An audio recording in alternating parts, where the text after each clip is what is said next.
Pag sinabi ko, basta, huwag kang mabibigla or huwag kang magagalit sa akin, kaya. Bakit? Ba't hindi ako mabibigla? Sige, sino ba tatay niya? Sige, sabihin mo sa akin. Mag-promise ka muna. Sige, promise. Sino ba yun?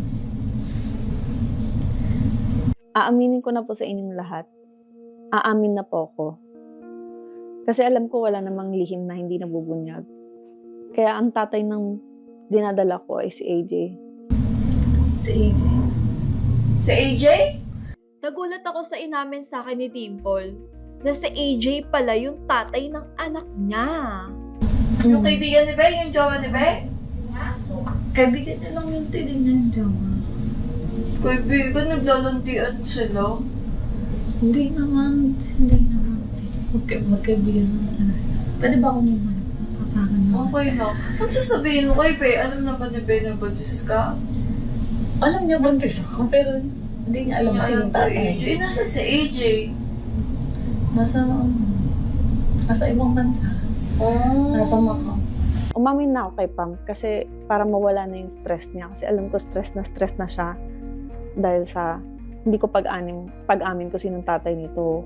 Akala niya kasi si Merk yung tatay. Pero ngayon, andito ako ngayon para magsabi ng katotohanan na hindi si Merk yung tatay ng baby ko. Eh kung sinabi mo agad na si AJ yung tatay niyan, eh di sana binigyan pa kita ng mga pagkain.